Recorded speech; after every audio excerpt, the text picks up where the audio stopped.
Andrea, welcome. Welcome to the KINEXON Xtra Edge podcast. Really appreciate you taking the time to join us. Again, my name is Trey Cannon. I'm one of the customer success managers here at KINEXON. And Andrea is currently working for the Minnesota Lynx, a team in the WNBA. We've got her on here today to kind of go over her experience as a KINEXON user, her experience as a performance coach, and definitely we're going to talk about some topics that are at the top of her list of when it comes to, tracking some data for the upcoming season. So Andrea, first and foremost, I'd love to have you introduce yourself.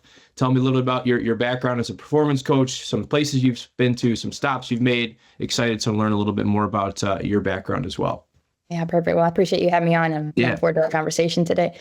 So I've kind of been what I call like untraditional in my journey. It hasn't been necessarily what we have like mapped out as far as from your education to your GA to experience in that regard. So I kind of had a later start, which at times felt like was holding me back, but I realized now it was kind of the chip on my shoulder to keep me motivated. So I didn't start my undergrad till I was 24. So prior to that, I was just doing some personal training.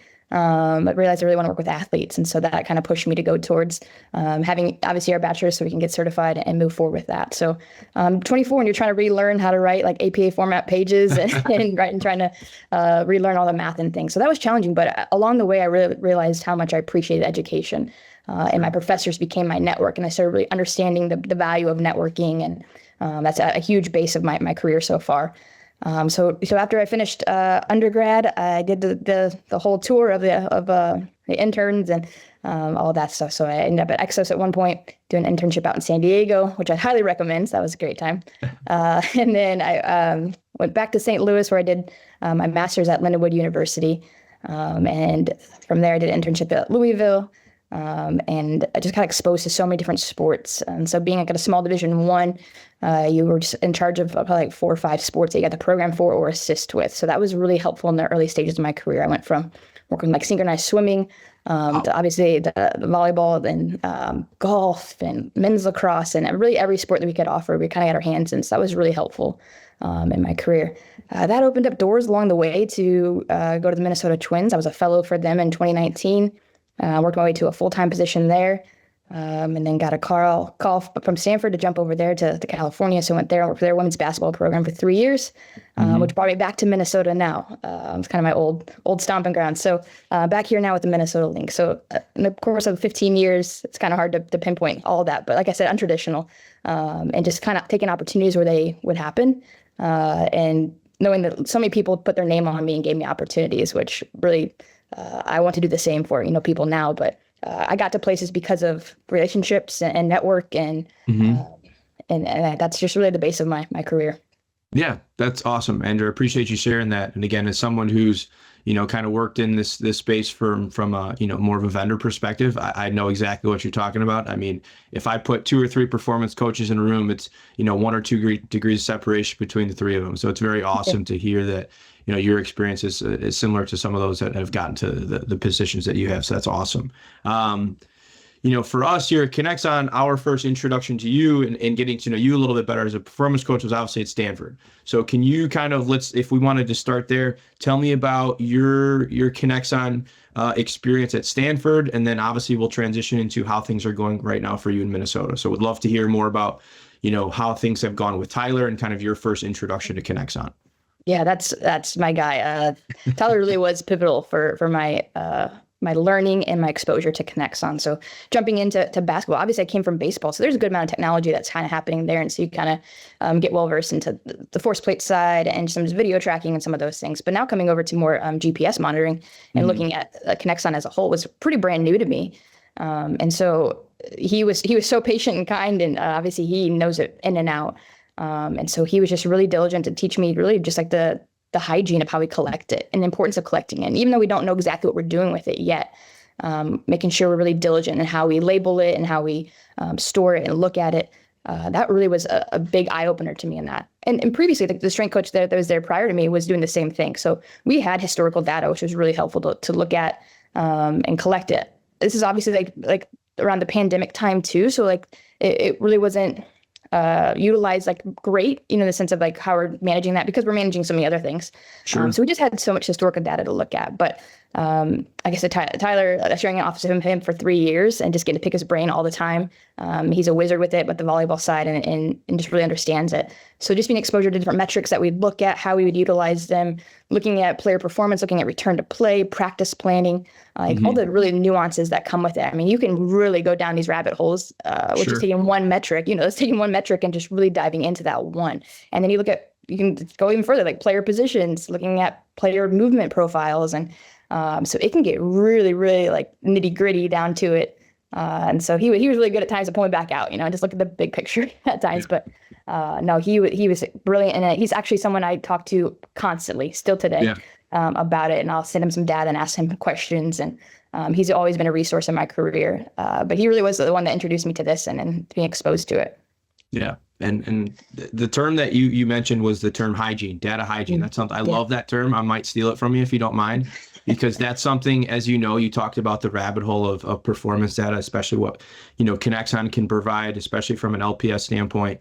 And when I think of the term as hygiene is like when I'm looking at my data is the diligence of being, a coach in your shoes, being able to collect that data, being able to organize it, communicate it to constituents amongst the staff.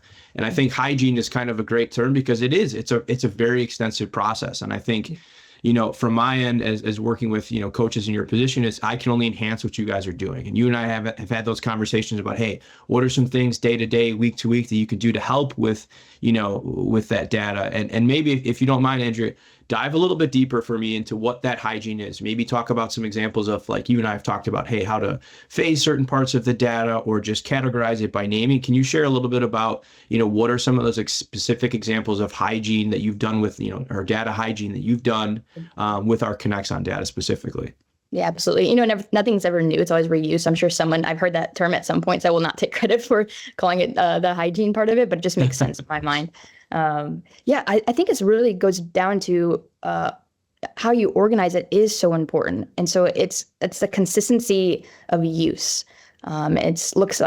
I think it looks different for every person, but what is also sustainable is really important. So what can you continuously do every single time? If one day you're able to grab the pre-practice work, but the next time you can't, you need to figure out what's sustainable, because that really will skew things. So I think that's the first thing for me. Like, what can I do at the base layer that really will continue throughout the season, regardless of home or away, practice schedule changes, whatever changes, like how can I make sure there's consistency with how I collect it? And from there, I think it's also then how do you organize it, label it?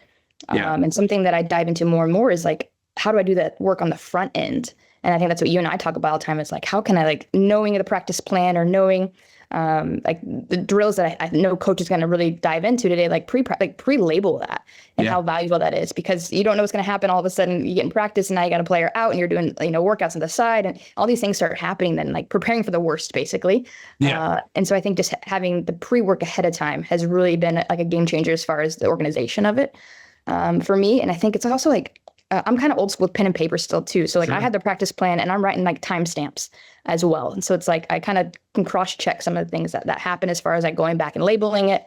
If I have to, instead of doing it live, obviously live is much better and easier, but if I can't, that's a big part of it. And I think it's also naming things the same. So whatever you name something, keep that name the same. Even from the stance of the capitalization of it and how once you export it, it really does matter and it kind of stays within that system. So not all of a sudden changing it from competitive shooting to shooting. What is the title that it's called, and stick with that. It just kind of takes away some of the confusion and just the ups and downs that maybe you go through. So I think that's what's sustainable for you as a performance coach. What can you continually do day in and day out, and how you organize it and analyze it, and how much pre-work can you do ahead of time to prepare for those practices and games has really been helpful for me. Yeah, and it's interesting you talk about it in that perspective, because what I find a lot when I work with, coaches in your position, again, most of the time former athletes, competitive individuals, where, there's certain approaches from an athletic mindset that you can still take to your data. Hey, these are the things I need to do, my pre-work, my practice per se, of how I can organize that stuff. So when chaos does happen, as you know, in professional sports or, any elite sport level, minute by minute, things are changing. And that's exactly right. What I talk about with any of the coaches that use our data is, hey, develop some consistencies and some things that you're working on that you can rely on, you can always lean on, just like you are as an athlete. Hey, this is my pre-practice routine. This is my pre-free throw routine. Same kind of concepts apply from our data. And I've seen a lot of coaches, especially you, take advantage of that.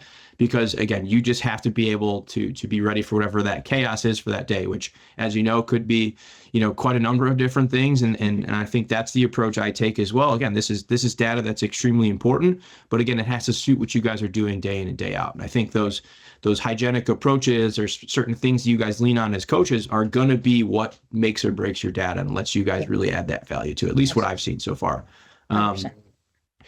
A question I had for you, Andrea, and leading up to this, what are some maybe misconceptions that some coaches have about maybe how to go about getting the data or just analyzing the data in general? Have you found yourself kind of get caught into some classic misconceptions or things like that?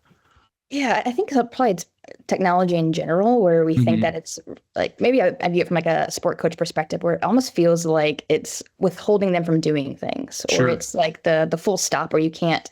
It's like telling you what you can't do. And so I think sometimes you're breaking that mold of like, honestly, it's an overused term, but it really is to optimize. Like, how can we get the most out of them? And sometimes more is less, and sometimes more is more. And so how do you actually figure out what that looks like? And so I think there's a lot of misconceptions about, from like a coach's perspective, a sport coach perspective, about how they would implement it and utilize it. And so I think that's part of it, where you have to figure out the buy-in for it. And the tool, like it really is that. And I think I came up into the field without having it. And so like I've never had to lean on it. And so now I wonder about the strength coaches now that they've only known this. Sure. That's a great point. And I think that I would guess, and the more and more I talk to them, it's like we always swing this pendulum so far. And so now it's like, because they've had so much exposure for so much technology, now they almost like don't want it.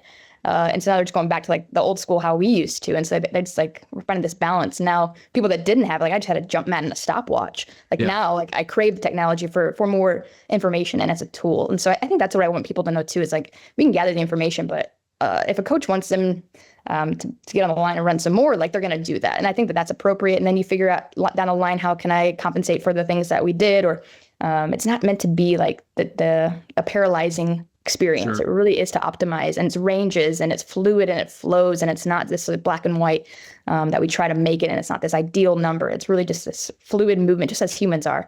So those are some things I've been exposed to as far as like just the misconceptions of maybe more of the negative to it. Do you think now, obviously, wherever that pendulum might be, whether it's transitioning more to the sports science, data analytics side, or it's swinging back to, hey, we're doing old school pen and paper stuff, is there metrics that you see from KINEXON or things that our data is giving you that kind of try and meet both sides of that? Because obviously I see it all the time where we've got an old school coach or a new school coach. That's a different conversation. Is there some metrics in your experience as using KINEXON that kind of help battle or get that message across, regardless of wherever that pendulum might be for that coach? Yeah. And I wonder if it's first, the conversations have to happen in the front end with that coach. Like, what do they value and what do they want out of it? And I think we kind of leave them out of the equation. And in the same breath, I think like they don't know what they don't know. So you have to educate. But at the same time, like I've been around some brilliant coaches in my career. And like sometimes like they don't even know that they're following a load management perspective, because they're just going off of body language or what their experience was. And they're really spot on. That has literally been my case for the majority of my career. Now there are times where things get out of hand and maybe you have to put it back in, but majority, I think that's part of it. So I think just figuring out what is a sport coach looking for, and then you meet them there. And then from there, I think it is where you kind of educate them and find out what they would like. So like everyone knows distance covered. Like everyone can understand miles. And so like that's kind of where I start. Like how many miles we're covering, and like in a training camp versus the practice versus the shoot around. So start with like these metrics that make sense to what they already know. And then from there, now you get into like cumulative acceleration load. Now you start talking about physio load. And so I think it just starts that conversation. So I kind of find the base point. And coaches are brilliant. Like we think for some reason as sports performance coaches or sports scientists, like we know more than they do, but we might know what it's called. We might know how to do certain things, but like, gosh, don't discredit their skill set and what you might learn from them. And so once I learned like how she wants to, like, especially coming into a new year with a new coach, like I just want to stand back and watch, and how does she operate and what is the culture she's pushing? And she's incredibly intelligent and analytical, and she wants to know this information. So I've been really fortunate to be on my game, because she wants to know, she wants to quantify what a shoot around looks like on the road versus at home. And she wants to find, is there a correlation between wins and losses and time spent? So long-winded answer to this, I just think you have to figure out, meet in the middle, and what does that look like? So it doesn't swing so far left and right. And you get to kind of control and dictate it and add more value, because you already got their buy-in because they want to know more. But I think that same misconception, it's like, don't shove it down their throat type of approach. Like, almost make them want more of it. And so you kind of sprinkle in little here and there. And I mean, maybe you start talking about certain players and she's noticing, and now you're talking about fatigue, and you just kind of figure out where it has a place in. So you better know your stuff, because when there's an opportunity, you're walking down the hallway with her and there's a chance to kind of share something, like then it makes it more appealing. That way. And that's a great point to talk about too, meeting coaches in the middle. And I think that's, again, it's easier said than done. It really takes a performance coach that knows how the KINEXON data works. And then it obviously takes a coach that is receptive. And trust me, I've worked with many coaches and trying to perfect that approach. And what I would say is no two approaches are the same. Certain parts of the message are going to resonate more with other coaches and less with others. So it sounds like obviously you've got a great thing going with your staff, within the Lynx right now and with your coaching staff. Tell me a little bit about how this data is communicated to some of the players. I know, like right now we're heading, preseason starting to ramp up a little bit. What kind of conversations are you having day in and day out with some of your players? And how is this data being presented to them if it is? Yeah, I think that's an underutilized tool as well. It's getting players involved in it. Like at the end of the day, this is their data and their numbers. And so the same thing where it's like, start with what they know. And so they know I picked distance or jumps or jump height, and now it gets competitive, or who had the biggest jump of the day, or who had run the most miles, or whatever it is. Like now they're involved and they're starting to understand these metrics and these titles and names. And so now if a coach sees that players care about it, and that also helps the coach want to care about it. And so it's just this kind of like fluid, cyclical feelings that are happening into it. So even after post-practice, I'll throw it up on the TV monitor and show like the loads of the day and let them see and compare and like get competitive. In a good way to let them kind of be bought into it as well. So I think that's like an approach that helps me with some of that buy-in for them. Yeah. But for me, like this is a brand new system for this team. And so to come in my first year and just collect and watch and observe. And I think we don't do enough of that. We want to have solutions right now, or we want to have opinions right now. And it's like, the W is new for me. So let me see it. Let me watch it. And so we're just collecting it. And then over time, like maybe we were about a few months into it and you start kind of seeing some trends and some different things that kind of happen. And now it's educating coaches and players and involved with it. So that was part of my approach. And now we have a year's worth. And so now we're looking at this next year and how will we approach training camp? What does that look like? That's a 2 weeks, and it's kind of an intense 2 weeks, but making sure we're ready for season. And I got a chance to, go to the finals, and we went the longest you can go. When you look at our season, we played every game possible but one. We were in the Commissioner Cup, so that's an extra added game. We took every series to 5, except for our first one was just to 2 because of best of 3. So there's one game we left on the table for the entire season. And so you're preparing for that. And so I think it's just like you're constantly preparing for the worst case scenario, double overtime games that we see often, or like a player playing 40 plus minutes. So I think that's how you have to approach the workload and looking at some of that. So that's my thought right now as preparing for the season. How can I prepare them for the worst case scenario? So that way, I hope we don't have it, but they're ready for that. So those are conversations. We're looking at practice planning. We're looking at individual players. We're looking at positions. Because I'm a big believer, and maybe we'll dive into it later, but you have to individualize this as much as possible. Not even just, even more individualized than your bigs and your guards. Like every big play is different, and there's a movement signature that happens between two of them. And so you cannot say all bigs need to work within this capacity and they need to have this type of movement. Like that's so individualized. And that's where you take really the subjective with the objective and look at it. So if I notice that a big the next day is just exhausted, look at historical data and like, okay, like her mechanical load was over 1,000 for that experience. Like for her, that is a load and that is a metric that really makes her feel a certain type of way for a couple of days after. Now I have actually a metric individualized for a person, whereas the other big hits, 1,200 and no issue. And obviously there's so many variances that happen with women and their body and what would happen for recovery. But how you start looking at metrics individual as a person, not even the position, not even the sport, but you kind of just keep going down this path. And so now you kind of have these load metrics that kind of indicate different things for different players. Yeah, and that's, Andrea, it's a great point. You talk about the path for specific players, and those paths are going to be longer and shorter depending on, number one, what type of player they are in the league and how long have they been with you guys. And that's something you and I have talked about before, that, hey, this, last year was your first time using, in the W, and understanding, hey, we're in that collection phase. And that's a great mindset to have. And that's what I talk about with coaches that are, whether they're in the first year, the second year, or third year with KINEXON, there's different things that are associated with being successful in that. And that's okay. And you hit the nail exactly on the head. Hey, right when you got to the Lynx, hey, we're in collect mode. how can we work on being the best data collectors we can, because we don't have that data set to refer back to. Now, going into year 2, you'll have a whole different goal with the data. And that's something from a KINEXON standpoint, I'm constantly, reassuring and telling our teams, it's like, hey, there's going to be different mindset and different goals for however long the data you've had. And we can't work off of and, create an individualized path for 3 years of data when we've had KINEXON for 3 months.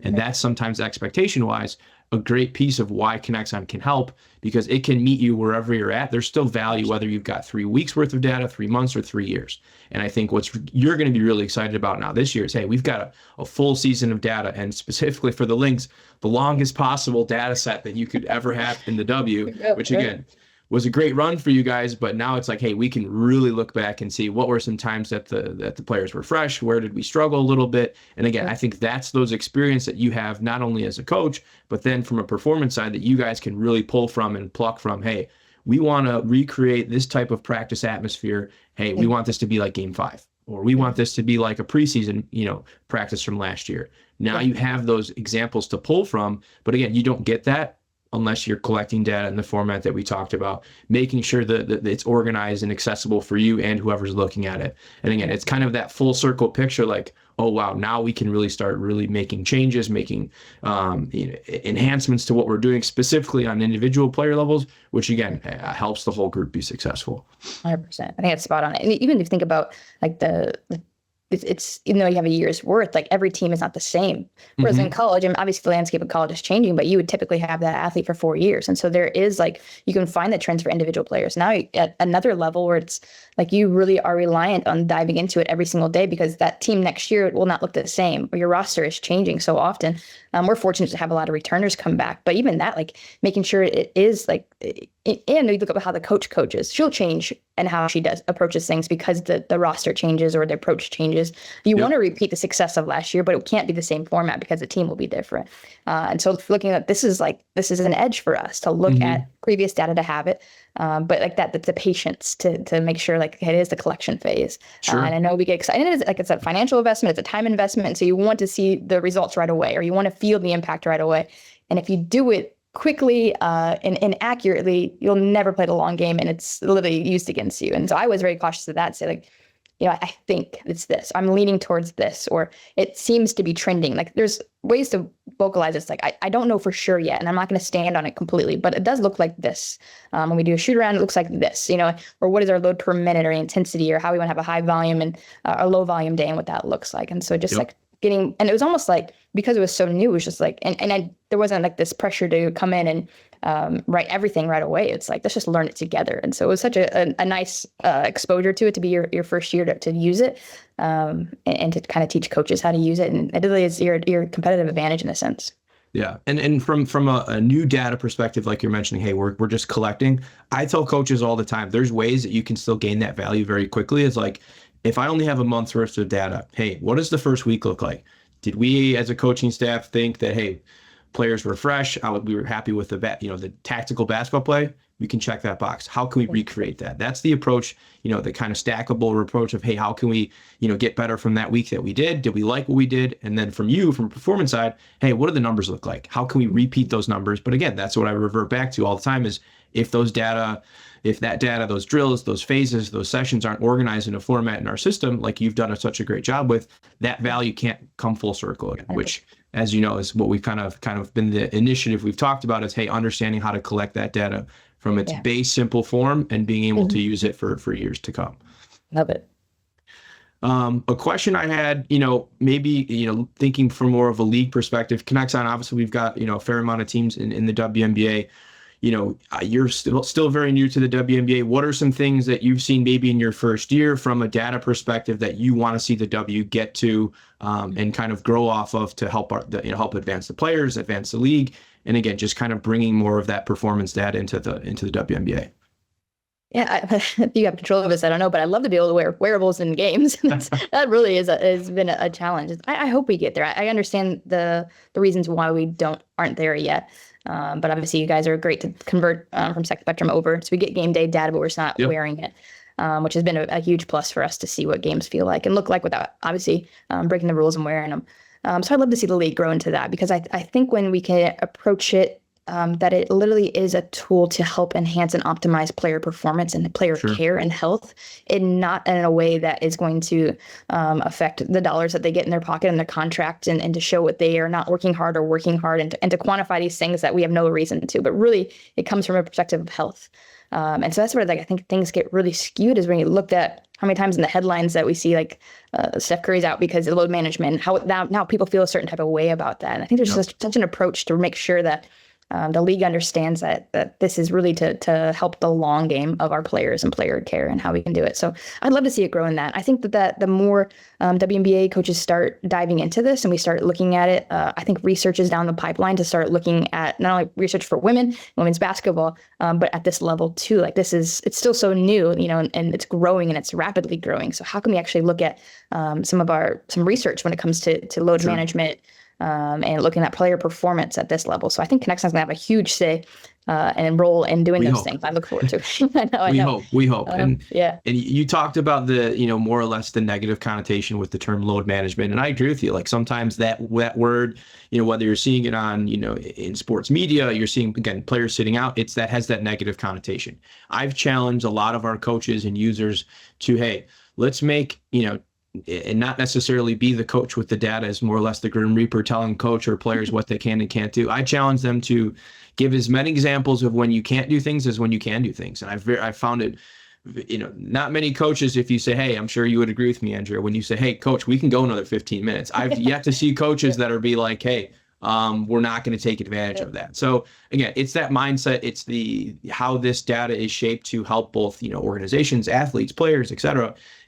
That's how it's going to have to be to move forward and be more successful, is finding those examples of, hey, this is when you can do more. And we know you can do more based on the historical data we've collected. And that sometimes I've kind of reset that mindset sometimes with certain teams and organizations to be like, hey, let's find just as many examples of when we may need to shut it down a little bit, or on the flip side, do more work, find more ways to get players more work effectively. And that's something I've tried to do as someone that's been in the space for a bit, trying to reshape that term around load management, not always having to be negative. Right. No, 100%. I think that's kind of your entrance into the door too. They love hearing that. It's a green day go. I think every day is a green day with a certain type of approach. It's like, hey, we're going to go hard as you can, but it's got to be 45 minutes. And so the stop is 45. We're not going to talk about that. We're going to talk about as hard as you can go for 45 minutes. And so I think if you figure out every day is a green day for a coach, but you have to figure out the strategy of it. Or it's like, let's make today a big teaching day. So then that it's going to be a lot of stop and start, or it's going to be a lot of downtime. But okay, great. They were going to do more educational, more teaching, and more schemes. And we're going to talk about different things. Like that's a green day for them. So it's figuring out like exactly what you're saying.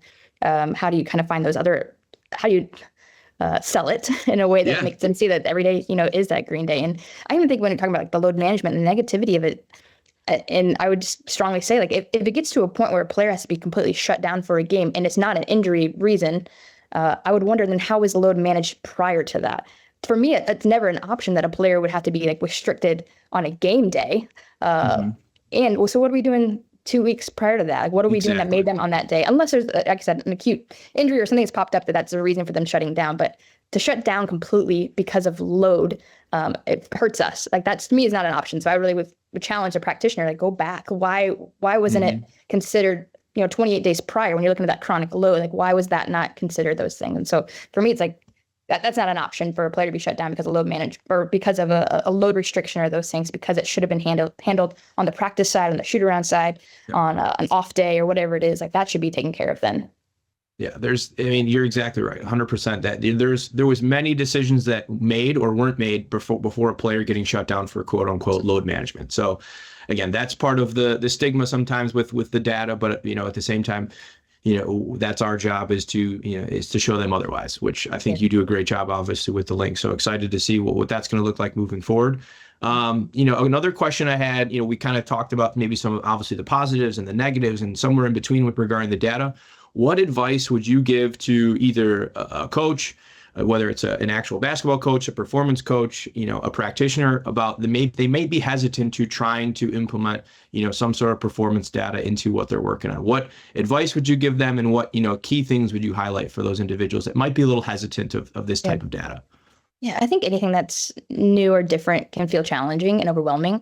So I can reflect back to like my first times using it, even like making sure that you're putting the puck in the right spot, or like you started the session, or you like, I've been known to leave a session running for 24 hours, like this stuff. So I think sometimes it's like, if it's not a part of your routine, and it's not there, it can feel really overwhelming and can be overstimulating for some of it. And so it feels like this giant sandwich, you know? And so I think it's just being slow and taking these bite sizes of it. And so like, that's where I said, start with just figuring out, literally like telling the players, like, this is what the pucks look like, you know, this is how we're going to use them and when you're going to put them in. And I'm going to stand at the exact same spot on the court and hand it to you every day and collect it every day. And you just build these routines. And so now it just becomes like second nature. So that part gets easier. And then it's looking at it, and it's like finding your pockets of time where I'll spend and just go through it. Like, I got an hour right now. I'm just going to look through every shoot around. I'm going to extract the data. I'm going to look at it, find these things, and you just like let's look at all jump metrics, you know, and just look, you know, I think you just find these small moments that I think you can find that are helpful. I also think if you just look at like, what do you as a coach feel is valuable? Because there is so much information, but what aligns with my philosophy as a coach? Like, what do I really care about? And then let that apply to it. So it's not its own separate thing. It actually complements, or should complement, what you're already doing. And if it's not, then I think you're going the wrong place, or you need to change maybe some of your coaching philosophies and styles. But I wanted to look a certain way because that's how I coach in the weight room and on the floor, like that, then the KINEXON supports that. The same way with the coaching staff, it has to support what we're already doing. And then I think you just look for the questions. You have to be super curious. Like, you really want to find that 1% better mentality, where it's like, this is going to be just a little bit of an edge, even if it's just for one player, even if it's just for one opponent. I think it's worth it. But I think sometimes we resist it because it's new, or it's hard, or it feels overwhelming. But I would just really encourage to start small and figure out what's sustainable. And then just like over time, just be super patient with it, and talk to people. Like, I learned through other people. I learned through you. I learned through Tyler. Like, I'll ask questions to other people in the league. I think that's where you grow in that mentorship, like being so curious and hungry to keep growing. Because I don't even know if I talk to you 5 years from now, my approach probably will be different, or think differently, or we'll have a new technology that we're utilizing within KINEXON that's going to change and alter. So be able to pivot and change it, but also like standing strong with like what you believe as far as like coaching philosophy with that team and with that roster. Yeah. And that, again, really appreciate the insight there, Andrea. That's awesome to hear about, what your approach is and kind of your overall, areas of success when it comes to our data. And again, that's part of it. And understanding, hey, we can start very small if I'm a new person to this data and still show as much value. I've got teams that, have the best and brightest, but sometimes the conversation doesn't get up to coach, where there's a performance coach that, hey, we're looking at one metric and we find that metric extremely valuable for our team, and we're maximizing the value of that metric across our organization. And again, there's not a one size fits all approach to this, but again, you're exactly right. Finding what works inside your framework of who I am as a coach and what my organization wants to be, and just running with it. And I think, like you said, there's so many things along the way that you pick up that, hey, we're going to add this in now because we have the capacity for it, because we feel comfortable with the direction we're going with the data. And I tell people all the time, everyone's like, well, Trey, how do I make changes to my practice? Or how do I make changes to the way we train? And I think the misconception is that people are trying to make wholesale changes to how they're practicing and how they're playing. As you know, Andrea, we're talking small 5-minute, 10-minute incremental changes of, hey, we're gonna decrease this particular player's shoot around drill for 5 minutes. And it's, we do that for over the course of a month. That adds up. It's just like I tell people too, it's any approach to strength and conditioning. It's that small progressive overload over time. It's going to compound to something a heck of a lot greater. But again, that's the fun part for me. And you and I have had a lot of great conversations about, what that looks like, what that, for whether it's, hey, I'm trying to communicate this to my organization, or I'm just trying to get the most out of this as a user and as a practitioner. So those conversations are fun. And again, excited to see how the season goes for you specifically, obviously heading into your second full season using KINEXON LPS. Very excited. And, again, Andrea, really appreciate your time. I'm gonna, we're gonna call this end of this podcast episode. Again, I'd hope to have you as a return guest. I'd love to do it again. I'm sure KINEXON and the rest of our, our clients would love to hear more about it from you as well. So thank you for your time. Really appreciate it, and best of luck this season. Great. Thank you for the conversation. Thanks, Trey. Talk to you soon.